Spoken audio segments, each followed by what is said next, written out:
Hey dude! Now there will be a video in which we will compare two completely different games but on a common theme and decide which one is better and suitable for you. The analysis will cover dozens of different moments, from serious topics like physics and graphics to the number of buttons in the menu and where the dirt is more realistic. Grab something to eat, give me a like, and get ready to voice your opinion, because I am mischievous and there will be no shortage of provocation in the video. Links to both games will be in the description, and I promise gifts in the form of vehicles, premiums, and donation currency to all new players. It doesn't matter which project you choose after this video, the rewards will be everywhere, and they will be fabulous. Let's get started. First of all, let's find out what these games are. Just a mini review without any judgments or scores. War Thunder. A game positioning itself as a simulator of various military vehicles with detailed physics and damage models, but about 60% of it is just loud words for beautiful advertising. The project is run by the guys from the company Gaijin. The game itself combines ground, air, and sea battles, some of which can take place simultaneously on certain maps. World of Tanks. Arcade shootouts on tanks of different nations. No claim to realism except for locations and vehicle names. Tanks have an XP bar, and until it is depleted, the tank remains in action. Recently, the game has been divided into two regional versions: World of Tanks under the management of Wargaming for the whole world, and a separate region for Russian players under the localization of Lesta. The games are essentially the same, but they have different donation shops, events, and the look of the hangar. Now let's feel everything more closely with our own hands. Both of them, War Thunder and World of Tanks, originate from the distant years of 2010 to 2012, so I will strongly criticize both projects for their flaws and shortcomings, as a lot of time has passed since their release and everything could have been polished to perfection during this time. But did the developers manage to do it? You will find out later. System requirements. The information will be taken from official websites, and then we will see what FPS numbers will be on the same system. The minimum requirements in World of Tanks are Pentium, 3GB of RAM, and extremely old video cards with 512 MB on board. I don't really believe this, but if it's written, it's probably true. War Thunder. Processor at 2.2 GHz, 4GB of RAM, 2GB GPU. FPS is currently on your screen. For testing, we took a fairly powerful PC, CPU 9900K, and graphics card 2070 Super. But do not worry, the frame rate will be about the same on weaker systems. Although, to be honest, War Thunder is much better optimized for old and weak PCs, despite the developers' claims about Pentiums and 512 MB graphics cards. Graphically, I personally prefer World of Tanks, but later I will tell you the secret to how to make War Thunder more pleasing to the eye. Number and variety of vehicles.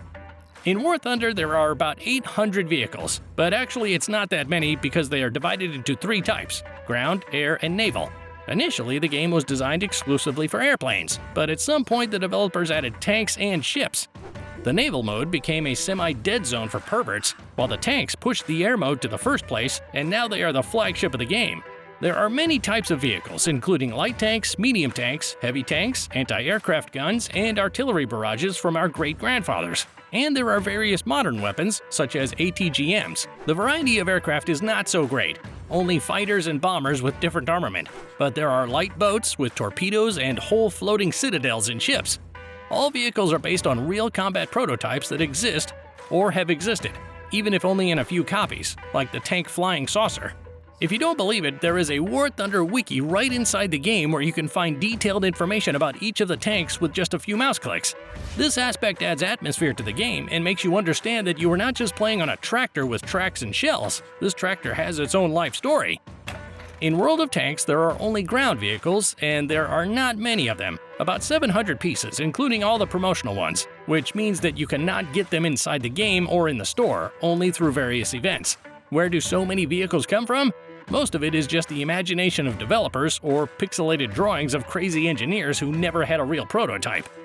Light tanks, medium tanks, heavy tanks, SPGs, and tank destroyers. There is no mention of combat atmosphere, no matter how hard the developers tried to add maps based on real battlefields. Only the phrase "there is penetration" does not allow to take the game seriously. Imagine you're sitting like this in a tank, and some guy next to you comments on your every action, and if you persist, you can turn the guy into an anime girl. So think of World of Tanks as an arcade shooting game on a wide variety of tank-like banks with XP and a shrinking sight. Otherwise, you won't hear, "There's a penetration." In both War Thunder and World of Tanks, balance is a conditional term. There are overpowered tanks and complete garbage, but you won't know which is which until you play. Game modes and their quantity. Players of War Thunder will spend their time in the following modes. For all types of vehicles, arcade, realistic, simulator. For air and ground, battle against bots. And a custom lobby for anything and everything on any map, and regardless of the ranking system, just the top meat grinder of our time against the prehistoric bread bins of the First World War era. Party selection for arcade, realistic, and simulator modes is calculated based on the highest ranked vehicles in the hangar, so make sure you mix your vehicles correctly to avoid being in a field against high-ranked vehicles with a bunch of low-ranked junk that has little chance of winning. In a PvE fight, the battle lasts about 30 minutes, and then you get what you earned. And the three main game modes are very different from each other, one of which is the basis for the advertising slogan about the realism and hardcore nature of the game. Arcade mode. Everything is fine here. Enemies are highlighted, shooting accuracy is improved, vehicles move faster and are easier to control. Realistic. Here the lighting fades. The vehicles do not move as quickly and easily. And here in the simulator, what the advertisers scream about, scaring away the mass players, finally comes true. Realism in all areas.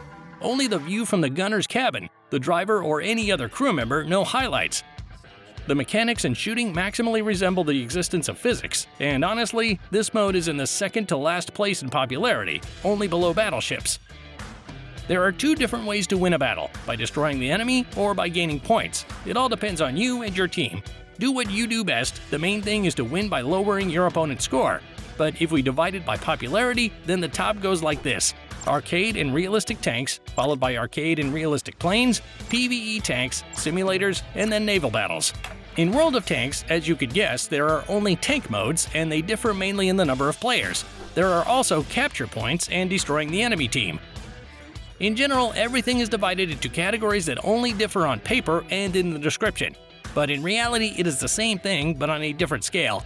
Many players prefer War Thunder for its freedom of gameplay, while in World of Tanks there are only a few main lines on which battles take place, due to the peculiarities of the combat system, which we will discuss later. Combat system. In the World of Tanks, there are very clear requirements for enemy visibility.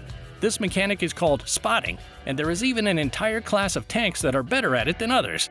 If the enemy is standing quietly in the bushes, then he is literally invisible, or if he is far away. And let's not forget the most arcade thing of all, the XP bar. Of course, in World of Tanks there are such things as one-shot kills in the ammunition, but most of the time you will sharply reduce a certain amount of the XP bar with your shots. But the most important thing, and what even players who have been on the project for a couple of years complain about, is scope time.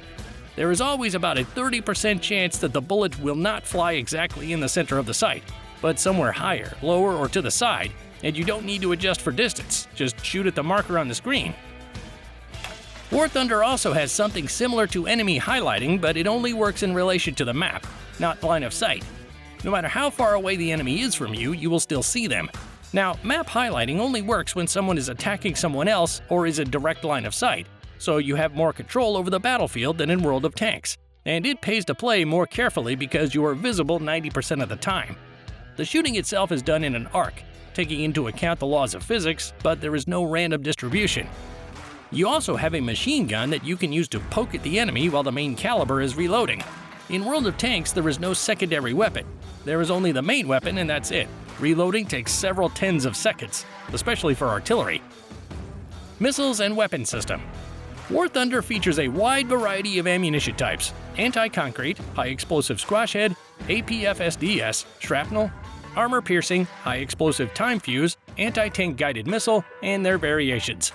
Several types of belts for anti-aircraft guns, as well as a wide range of weapons for airplanes and ships, multiplied by different calibers for different tanks.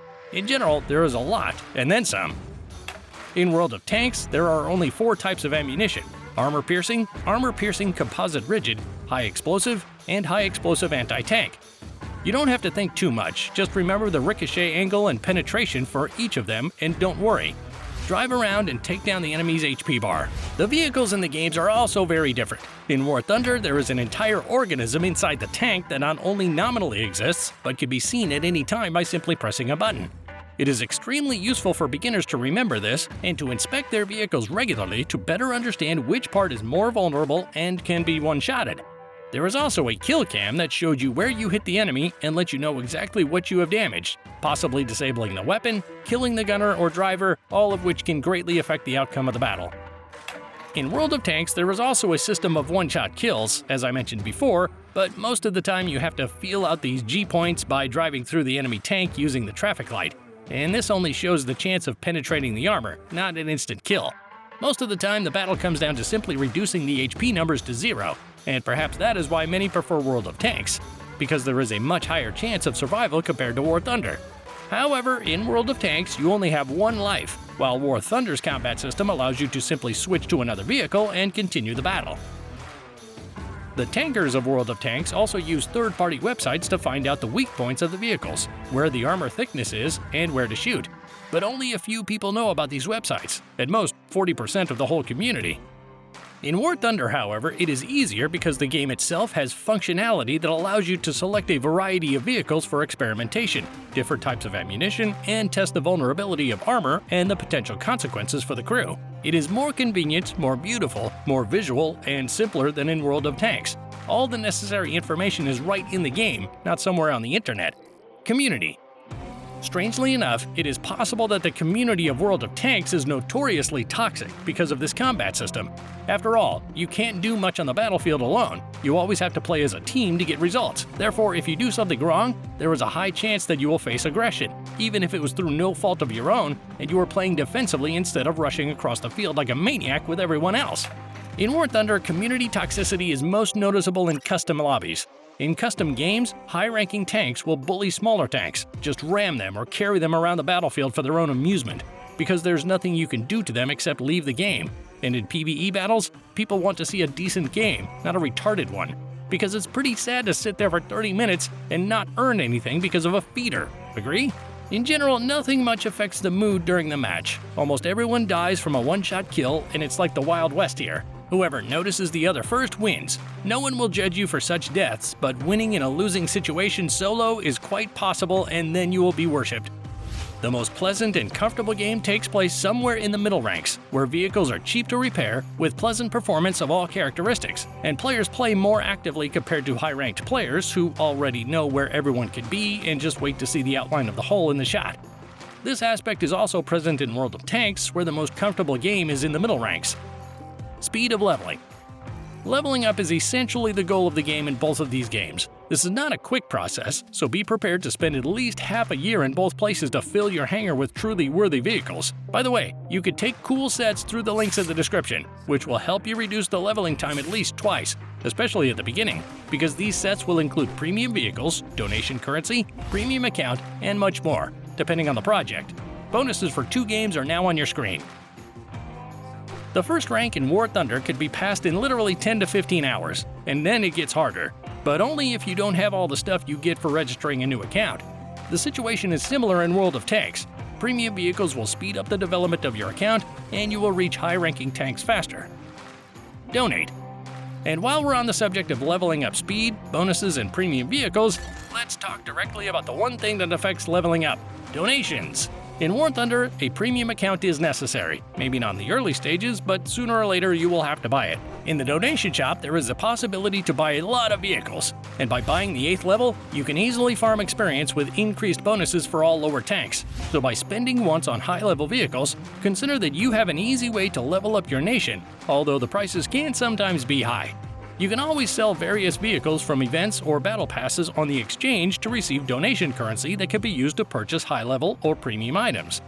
Essentially, if you have free time, you can play without spending real money by simply converting what you earn in-game. In World of Tanks, the amount of vehicles in the donation shop is even greater. Premium is also necessary for comfortable gameplay, but you do not have the ability to sell vehicles in-game, so you won't be able to convert your time into valuable currencies. Just pay and play. Maybe my opinion is biased. Feel free to share your thoughts in the comments. Let's see if I'm wrong. Esports and community support. Esports died in World of Tanks, but it died even earlier in War Thunder. I'm talking about big tournaments with big prize pools. What's left now are just in-game online tournaments with small prizes in the form of video donation currency, which is hard to call esports. But if you value the tournament component in the game, you can confidently jump into either of these two games. You won't see world recognition and offline tournaments, but you can easily have fun online.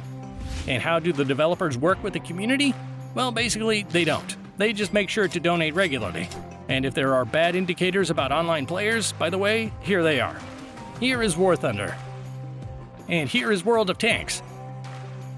When these numbers drop, the developers will release a patch with balance changes or a hype event. But just between us, I'll tell you that recently the developers of two projects have started to be more loyal to new players and give really generous gifts, like what we have in the description, which wasn't there before. So it seems like their attitude towards players is starting to change. Subscribe to us and you will be informed about all new events and giveaways. The more of you we have, the more goodies we can get from the developers, whether it's War Thunder, World of Tanks, or other games. In general, working with the community is mainly done through us, the YouTubers, and without you, we won't be able to put pressure on the game developers, so let's help each other. You subscribe, express your opinion in the comments, and we pass it on to the developers. Mods and cheaters. A big advantage of World of Tanks are the mods. The standard game looks good, especially visually, but with mods you can improve everything else you might be missing. Mods are divided into two types, allowed and forbidden. Allowed, those that do not give an advantage over other players, but simply add some information or change the sound in the game. Forbidden, anything that can be attributed to cheating software, highlighting through textures or on the minimap, constant glare, etc. All this is forbidden, but it is quite easy to get it on various websites. In War Thunder, modding is not officially mentioned anywhere, but through third-party sites, you can add an anime girl to the site, anime voiceover, and anime skin to the game.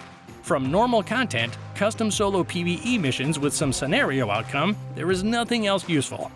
90% of the mods are anime content, and everything useful you could do is inside the game, by adjusting the gamma, which not only greatly affects the visuals, but also makes the standard picture more pleasant. And those who missed more saturated colors compared to World of Tanks can now adjust everything themselves. Especially it looks good on maximum graphic settings. But everyone still plays on minimum settings because it's easier to track the enemy. You can't change anything and you don't need to. No one is going to customize the voiceover here because it doesn't exist. All you hear is the screeching of metal and the roar of engines. As for cheating, it's hard here. The moderators ban and even clean YouTube, so there's no advertising for this crap. Of course, there are cheaters, but they don't live long. Updates. Updates are good in both games. Both games regularly change the look of their hangar. Both games bring in events and collaborations. Both games continue to evolve and add new vehicles more than 10 years after release. War Thunder has been the most successful in this regard, although World of Tanks recently had an update that added partial destructibility to buildings on the map. And here, War Thunder occasionally adds new vehicles. This event is not frequent, but interesting. Sometimes helicopters, sometimes drones for tanks, and something else. In general, something that will change the core of the game.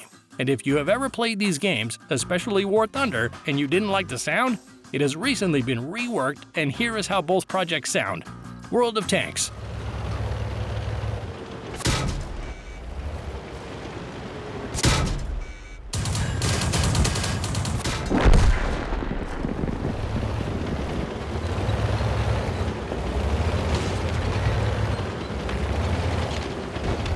War Thunder.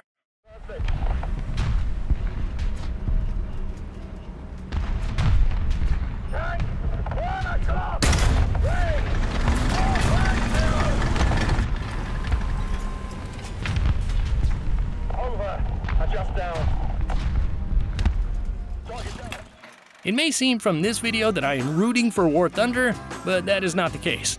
In both games, I see both positive and negative sides. World of Tanks is nicer and less dependent on skill, an ideal game for those who come in after work and do not want to exert themselves, but just want to drive pixel tanks on the screen for fun. War Thunder is more complex. There is more equipment, and it requires the player to have a faster reaction time because mistakes are not forgiven. But that's why it's more interesting to play, and you can earn more frags than in a regular World of Tanks battle.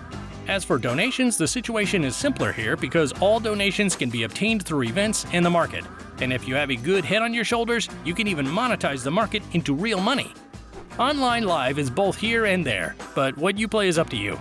We have guides for both games on our channel. Decide which one attracts you the most, War Thunder or World of Tanks. Come to our channel and watch the videos on different topics. But before that, register using the links from the description. They are all packed with bonuses that will help you start playing comfortably. And if you are ready to play, for example, World of Tanks, try War Thunder, and vice versa. War Thunder players are welcome to the World of Tanks. Discover something new. Don't be afraid of new mechanics. Maybe this is what you have been missing. My opinion may differ from yours, and that's all I've said in these 20 minutes. Could it all be nonsense? Write in the comments what you think about what was said in the video, and share what you like more and what annoys you. Comments are open, jump in. Links to download games with the biggest bonuses ever given to players of War Thunder and World of Tanks are in the description. And that's it for now. Good luck and goodbye.